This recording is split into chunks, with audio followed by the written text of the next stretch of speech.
Greetings, Aboro. Boye. Boshishe. Blessings to you. Hope all is well. All right. Good. Today is Sunday the 12th. The 12th of April. And I've got an exciting and I think insightful lesson that I'd like to share with you. So, of course, we're going to give the good people a little time to join us.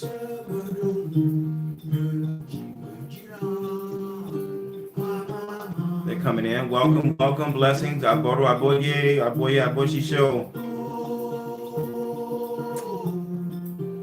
Yeah, we're going to wait just like 2 minutes for folks to get themselves situated. If you want to get some water or something like that, this is the time to do it. And then we're going to dive in.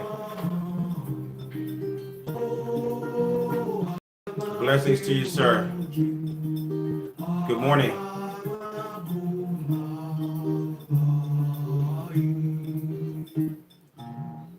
Boy, Aboshishe. Welcome, welcome, welcome. Gonna let folks join us. Are we listening to our good brother Kunde? With his Dahomey and lullabies. It sounds so sweet. I love this music.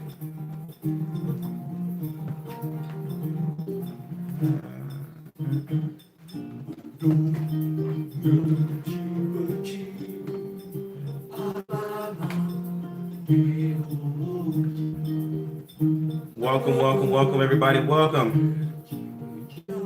Just hold on tight. We're about to start. We're about to start. Just hold on tight. Don't move. Be a little patient. It's coming. Today we're going to have a chat about transition time and how you turn adversity into advantage. Very pertinent insights for everyone today.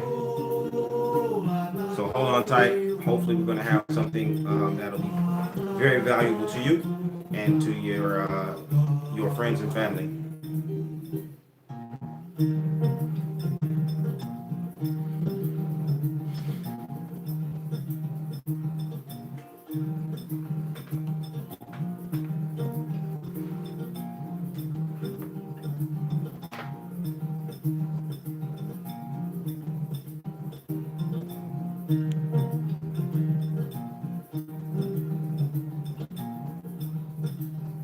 All right, hold on tight, folks. We're coming.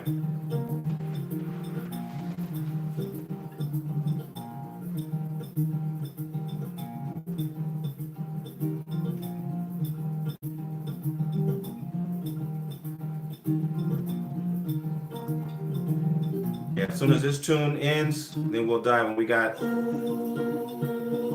about a minute and a half. Just hold on tight. Boy, yeah, bushy show. Boy, I told.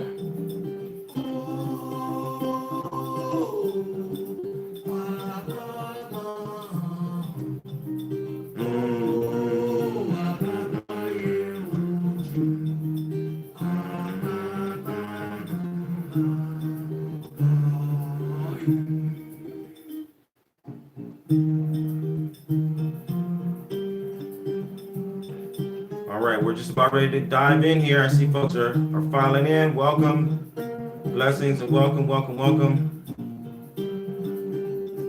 We're about to dive in. We're just about 35 seconds away from kickoff. So hold on tight.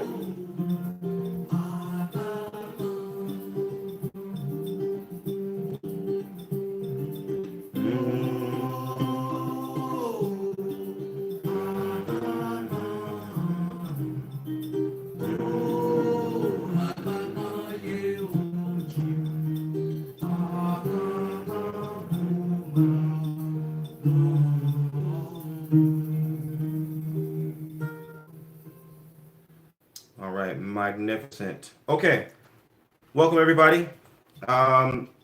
This is the School of Orisha Studies and the Orisha Lifestyle Academy. I'm your instructor, Obafemi Origuwa, and today is Sunday, April 12th. Sunday, April 12th. I always have to keep looking at the calendar just in case, the time has changed on me in the last 4 minutes. So today, what I want to do, I want to share some insights into transition time. Transition time. This is basically the concept of turning adversity into advantage. Okay, transition time, turning adversity into advantage. This is something that every teacher, if you're an elementary school teacher, especially every elementary school teacher worth his or her salt can tell you about the virtues of transition time. All right, transition time will make or break your day. No lie. So if you know anybody who's an elementary school teacher, tag them, tag them, tag them, tag them, tag them, tag them. Share this and invite them into the conversation, and they will be ready to testify with the utmost enthusiasm and certainty that transition time is the key to successful instruction. Okay. Now, I remember when I was in high school, at some point, my math class was after my Spanish class. And I remember, one day it just dawned on me. I was sitting in math class and I just laughed to myself because I realized probably about 15, 20 minutes into class, I realized as the teacher was, telling us about equations and stuff, I caught myself translating, right? So as he's giving us mathematical instruction, I'm still translating into Spanish. And then it kind of dawned on me. I started to think about it. I said, wow, you know what? This has been going on for weeks, and it kind of started to make sense to me. Like, I've been in my math class, I've been dazed and confused and kind of out to lunch for the first 10, 15 minutes of every class because I'm coming from Spanish and I'm still translating from Spanish into math, right? And so it took me a while to figure that out, and then I would be preparing myself in the passing period to stop doing whatever I had been doing in my mind in Spanish class. Now that became really helpful for me. That little realization was so crucial because decades later, I found myself at Oakland's premier independent black institution, Ileomode, big up Ileomode, and I was teaching Spanish. And I remember walking into the Spanish class, first grade, as a matter of fact. I walked into this first grade class, and the math class was still in full swing. And the teacher was really doing a good job, and the children were liking it. They were enjoying it. Their hands were up, and they were giving responses. They were really in math mind, right? And so I looked at this, and I'm like, okay, here, now I'm supposed to come in here into Spanish. What am I going to do? So, boom, right there on the spot, I just improvised my lesson. And instead of doing what I had intended to do that day, which is some other form of grammar, I went right into basic math. We started doing 2 plus 3, 5 plus 2, 6 plus 1, 8 plus 8, right? In Spanish. Okay, and so it was like my lesson, the start of my lesson, just was a continuation of what the teacher had been doing with them in math. All right. And it was a very smooth transition, right? So we did like math and Spanish for about 10 minutes, maybe. And that gave them the time to start thinking in Spanish. And then we started doing some little songs and chants and counting in Spanish, right? Uno, dos, tres, right? And so which is kind of typical. But I just adjusted my lesson a little bit for that purpose. And I did it in other classes where I knew that a class was going to be, consistently doing one subject before Spanish.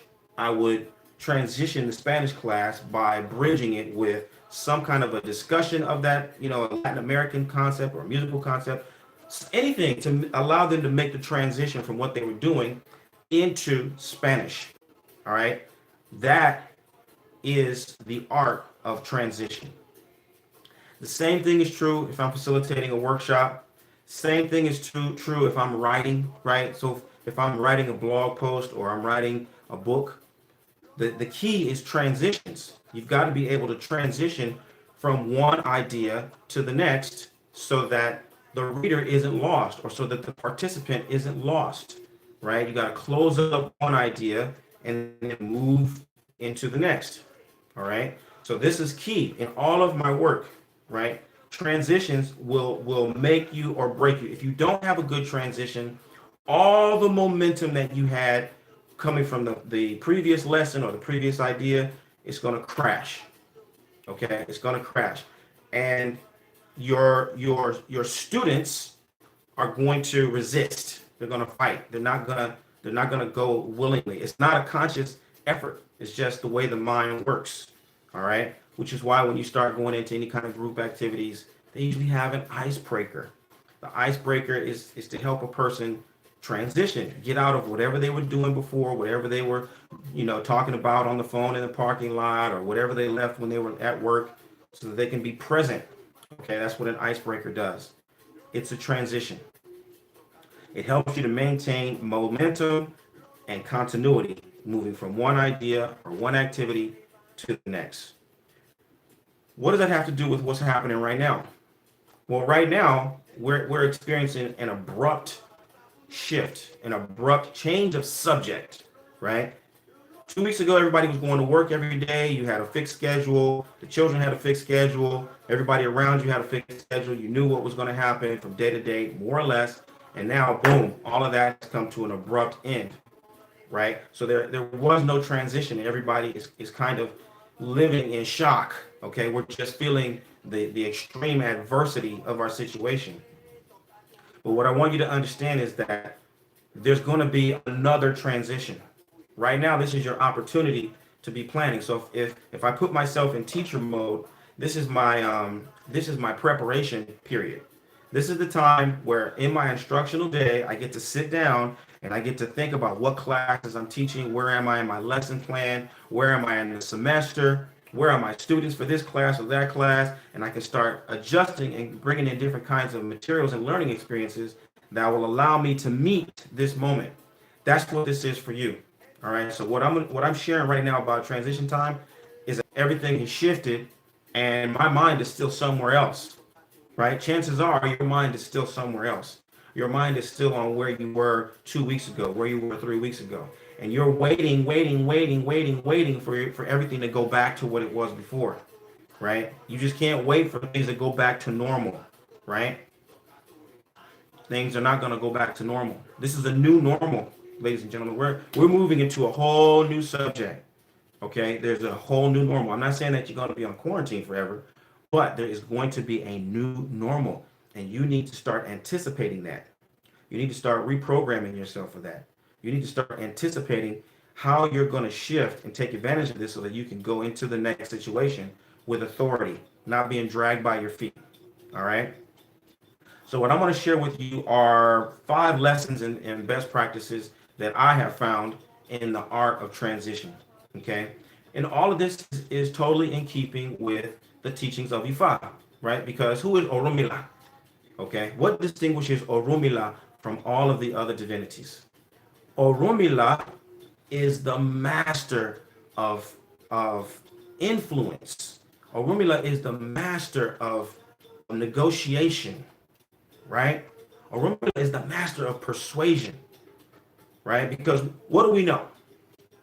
We know that change is inevitable. We know that change is the only constant, right? We know that yesterday is different from today, and today is different from tomorrow, and tomorrow is going to be different from the day after, right? So that's why we're always going and we're consulting EFI. We're looking at EFI every 4 days, and we're throwing our OB, and we're getting a little check-in. We're just, constantly conditioning ourselves to look and evaluate and adjust. Look, evaluate, and adjust.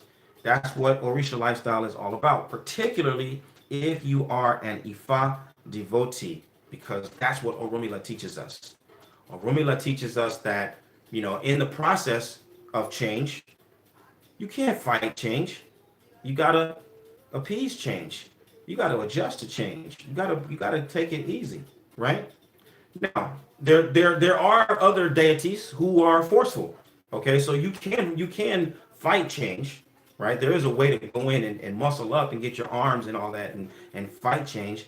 But when it comes to time, you can't fight time. Likewise, when it comes to the shift in a time, the shift of a consciousness of a time and the dictates and the mandates of a time, you can't fight that. You gotta be, you know, patient.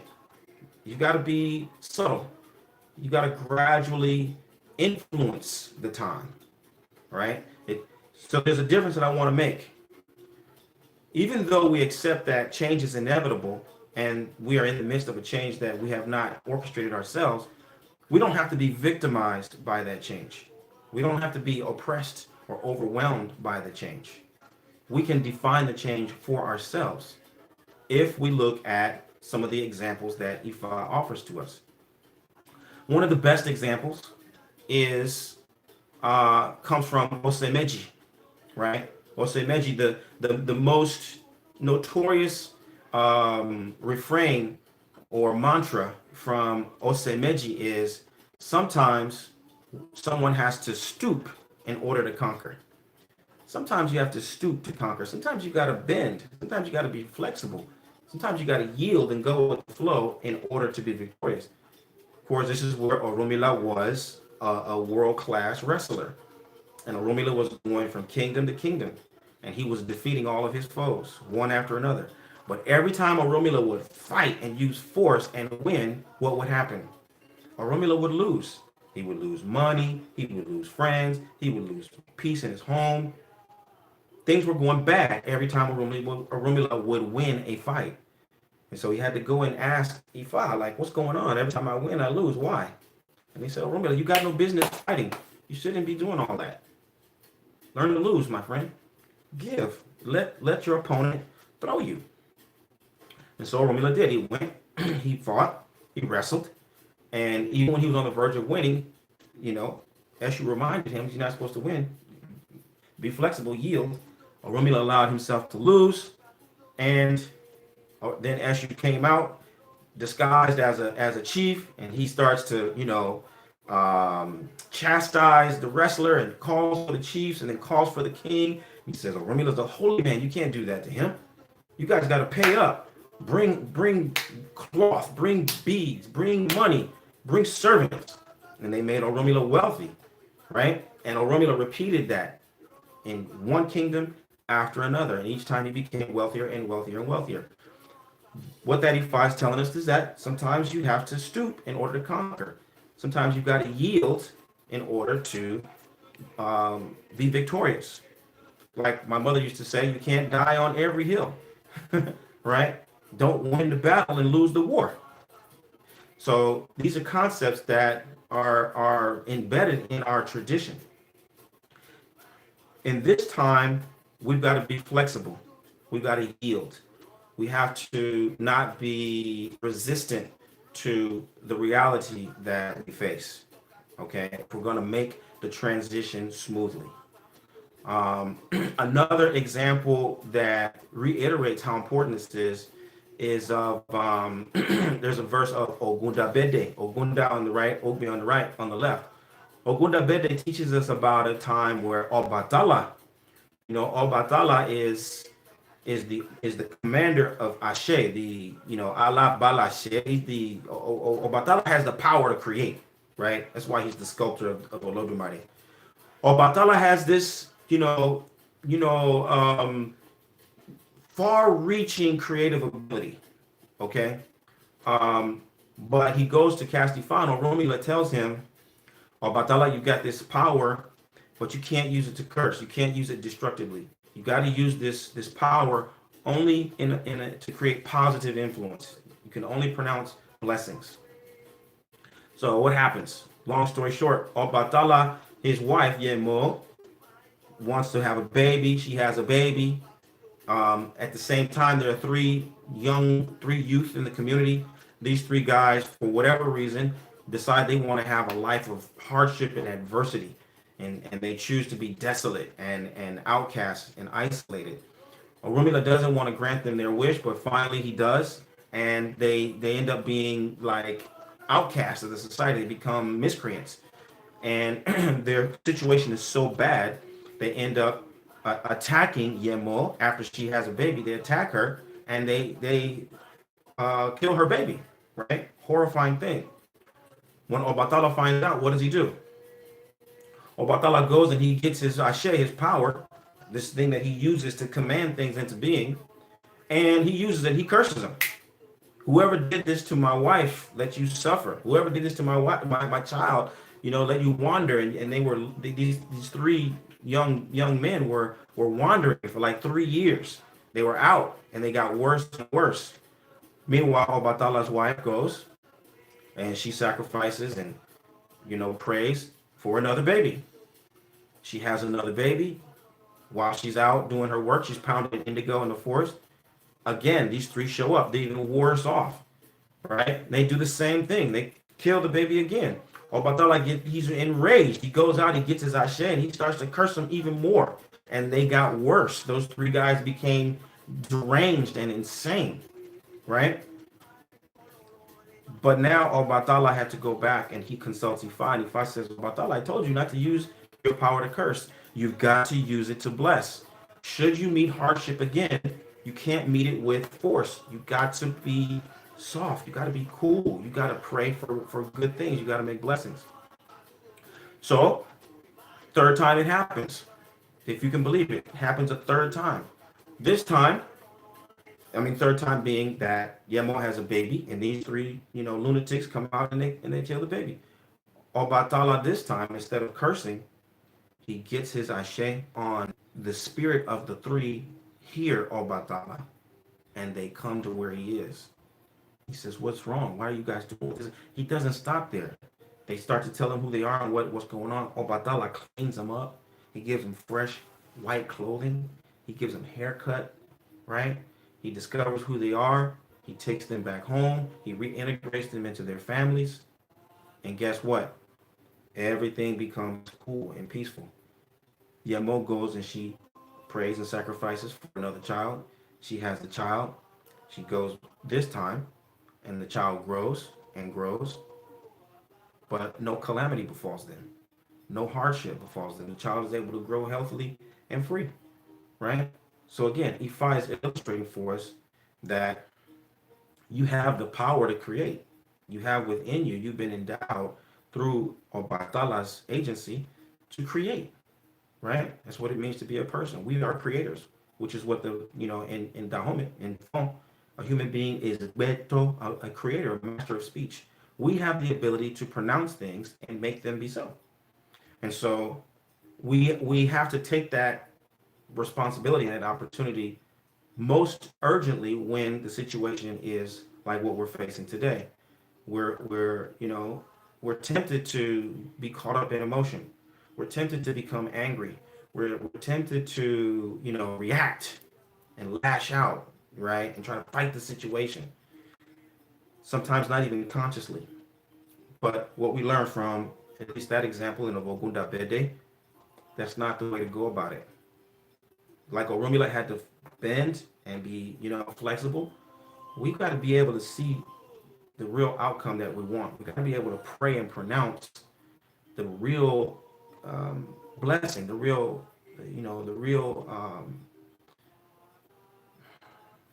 benefit that we want to achieve. It's not so much that we want to fight and destroy and overcome. Really, what we want is we want to be in a better place. We want all of the things that are threatening us to be neutralized, and we want to have the ability and the wisdom to transcend those things that seem to limit us and constrict us from time to time. All right. So Ifat is filled with of examples of what we're supposed to do in order to transition from one space to another and to turn adversity into advantage. All right. So those are the first two examples that I've given you from Osemeji, from Ogunda Bede. I'm going to give you one more from Okaranfun. This is where Olodumare has placed all of the 401 divinities in the Garden of Command, right? This is where we get our 7-day calendar from. On the 7th day, Olodumare had given the divinities the directive. You're in this Garden of Command. you can pronounce anything. You can make any prayers, and what you say is going to manifest.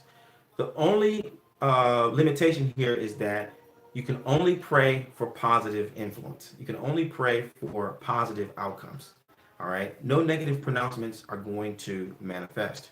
So everything is going for all the 6 days. The divinities have all these experiences and these adventures with, making their prayers or failing to making their prayers and keeping up their rituals.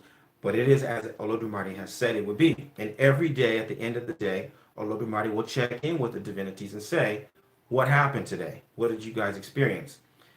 As the divinities would describe their experience, Olodumare would affirm that day and give it an identity.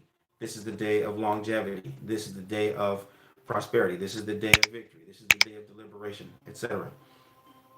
On this particular day, after all these different adventures had taken place, Eshu, Orunmila had lost favor with the divinities. Eshu had kind of mixed things up and put Orunmila at a disadvantage.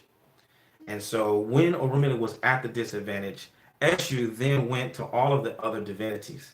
He called them all together and he says, I'm going to fight Orunmila. Okay? I'm going to fight Orunmila, and I'm going to fight Orunmila to the finish. And I'm going to have him removed from the Garden of Command. And when I'm fighting Orunmila, if I fail, then you all have to back me up. You got to get in behind me, and you got to keep the fight going, and you can't stop until Orunmila is banished from the Garden of Command. And as Eshu was about to, drop the gavel and, make it be so, he was frozen. He was paralyzed. He was paralyzed. He couldn't finish, making his third pronouncement to banish Orunmila from the Garden of Command forever. And ultimately, it was Orunmila who freed Eshu from his paralysis, right? Orunmila showed mercy, and he showed, compassion for Eshu. When Olodumare came, he says, what happened? And the divinities said, what happened? And Olodumare said, so today will be the day of 3 evil resolutions. Okay? So this is the day, really the day of 3 resolutions, but they were wicked, Ojo Abba Meta is the day of three resolutions, 3 prayers, 3 wishes. And but they were wicked. And so he called it the day of 3 resolutions. But what we learn from that is when you fail to uphold that commandment to meet things with positive change, you get stuck. You get paralyzed. You get limited. So Ifa is, again, reiterating through the example of Orunmila, of Batala, of Eshu, how we have the power to command. We have the power to create. We have the power to actualize our vision and our dreams. But we have to be focused on positive outcomes. We have to have a positive outlook on what we're trying to accomplish. And this reminds me of a thing that I learned from Neely Fuller. Excuse me, not Neely Fuller. Neely Fuller is a great teacher. Buckminster Fuller. Buckminster Fuller. He says that you can't overcome adversity by fighting against it or resisting against it. You overcome adversity by making it obsolete. You can't overcome adversity by fighting against it. You overcome it by making it obsolete, right? And this is a thing, like if people who are like great thing like capoeira is a great embodiment of that philosophy, right? Capoeira is you don't know if it's a dance or if it's a fight, right? It's fluid, and you're not trying to meet force with force. You're moving, you're flowing, you're you know what I'm saying? You're constantly aware of how things are going around you, and you allow yourself to go along with it, but you constantly get advantage. As your opponent does something, you do something that puts your opponent in a compromised position and gives you the advantage. So it is with this time. It looks like it's just hardship and difficulty and adversity, but the movement that you're going to have to make to take advantage of it just is going to take more time. You got to think more into the future about how you're going to position yourself in such a way that the force of this moment and this time will not overrun you. Okay, you'll be able to get the strategic advantage in the face of this difficulty. So what I want to share now, that these are the 5 lessons that I want to share with you that will help you to turn adversity into advantage. And this is based on the best practices of Ifa, as well as my experience as an educator, as a priest, as a facilitator, and as a trainer. These things that I know to be true based on my practice. Number one, number one, and the first practice that you've got to adopt is you got to control your emotions. First things first, you got to control your emotions, right?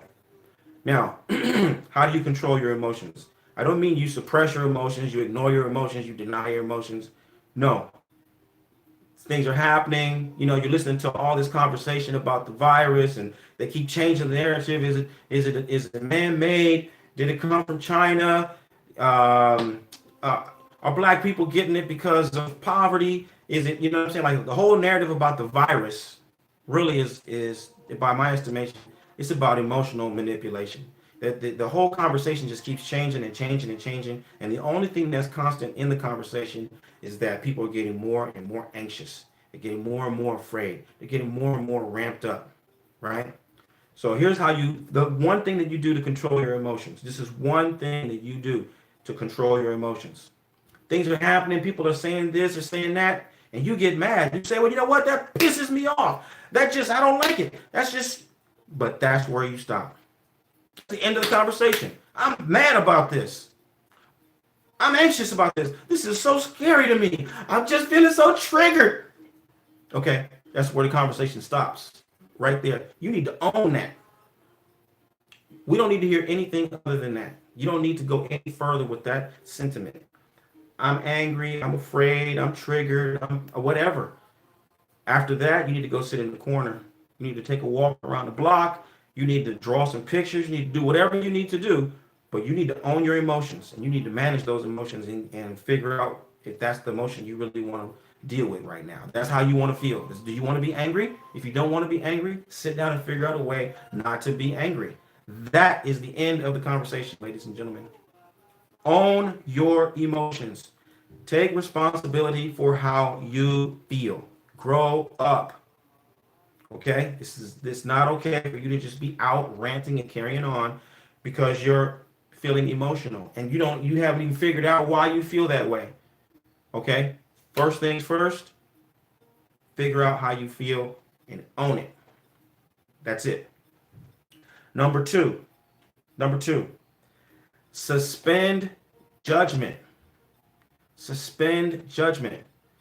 Stop being so quick to draw conclusions about what this means and what that means. Right? In the face of adversity and uncertainty, we want things to be concrete.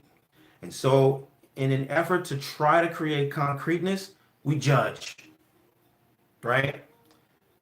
But being able to judge is not the same as having control, right? You want control, but judging is not creating control. Suspend your judgment. So let me give you an example. What I mean by this is about systems thinking. Systems thinking. I used to do a workshop or an activity in a workshop where where let's say you get three people. You get three people and you give them all a deck of cards, right? And these three people, it's a silent exercise. Nobody can talk. And you tell them, we're going to play the game of 21. All right? The game is 21. But you got to play silently. You give all three people different rules. Okay? And one person, very simply, will say that the ace is high. In another person's deck, the joker is high. In another person's deck, the 2 is high. Okay?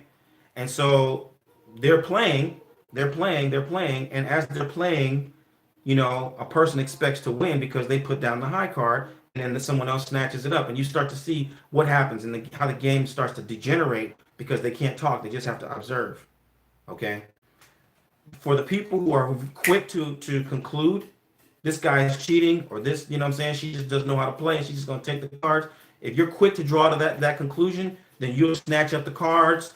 You know what I'm saying? People get kind of out of hand quick. They'll push each other, right? And it's because they're not suspending judgment. right? Something happens and they conclude this guy's a cheater. Something happens, they conclude this guy doesn't know how to play. And then because of that, I'm going to take matters into my own hands and I'm going to react. So, rule number 2, suspend judgment. Okay? Practice systems thinking, right? You observe how the person plays.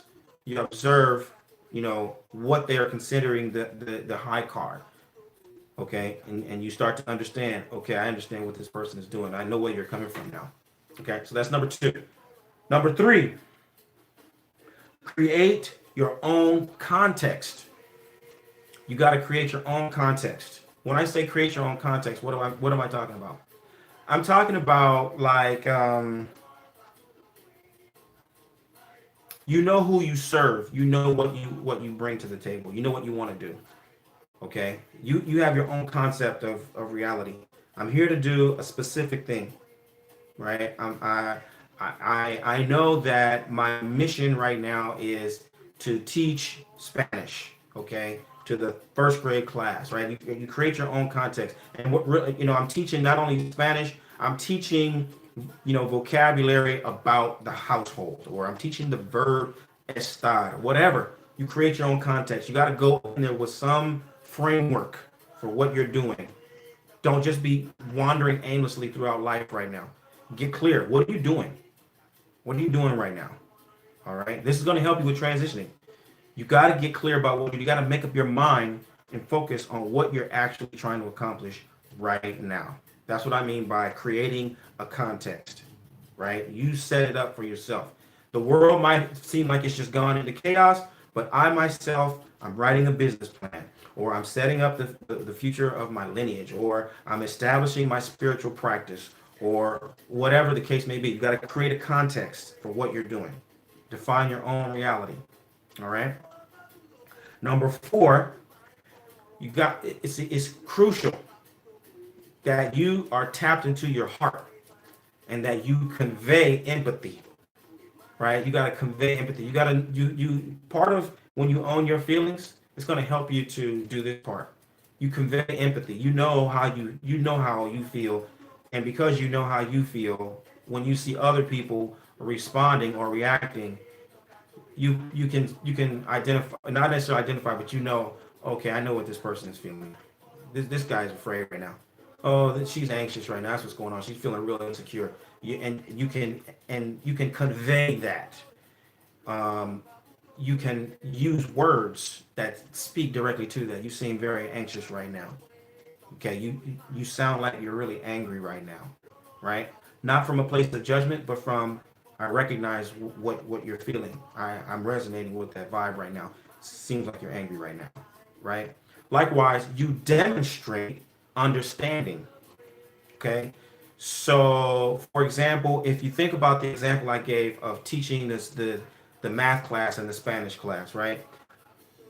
I understand, and so I'm demonstrating my understanding by stepping into that situation, by leading that situation with something that bridges them. I know that they're into math you know what I'm saying, when I come into the class I can tell that they're into the math.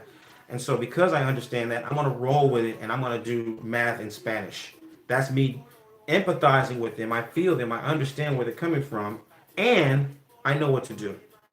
I'm going to put something in place for you so that we can cross this little bridge. We can transition more smoothly together. All right. Last but not least, number 5. This is your 5th practice.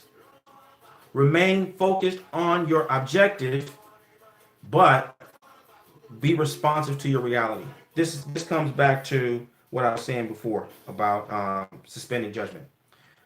You stay focused. You know what you're doing. You know that the objective is very explicitly to teach something or to accomplish something, to build something, but you you're not just steamrolling. You're not just locked and so rigid that the only thing you can do is follow through with your plan the way you had it planned out. No, you say, okay, hold on. This is where we're going. Let me take a breath. Let me take a step back to take 2 steps forward. Right? I'm not going to be able to do it the way I want to do it. I remember when my children were little, and I have all these ideas and plans about what I'm going to do today, and then as I'm going through this one, this one starts acting up, and I realized, what happens right now? This guy needs to take a nap. But I have planned to be going over here right now, but he needs to take a nap. You know what I need to do? I need to let him take a nap. That's what needs to happen. Maybe I won't give him a full hour nap a day, but only after he takes a nap. Because if I let him have a 30-minute nap, then I've got 4 hours ahead of me. But if I try to fight this and I try to force him to come along with me and be going on and doing this with his brothers, he's gonna melt down, and I'm not gonna get anything done.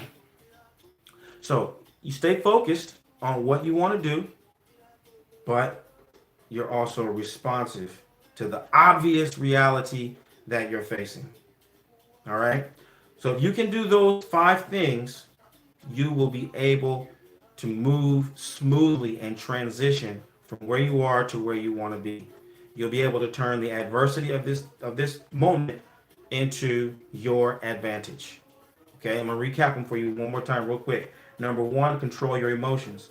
Number 2, suspend judgment. Number 3, create context. Number 4, convey empathy or demonstrate understanding. And number 5, stay focused on your goal, but be responsive to the reality. All right. You can do those things. You will make a smooth transition from where you are to where you want to be. You'll be able to transform adversity into advantage. All right. I know this to be true. All right. Now, if you fail to do that, if you refuse to implement these 5 practices, you will be manipulated.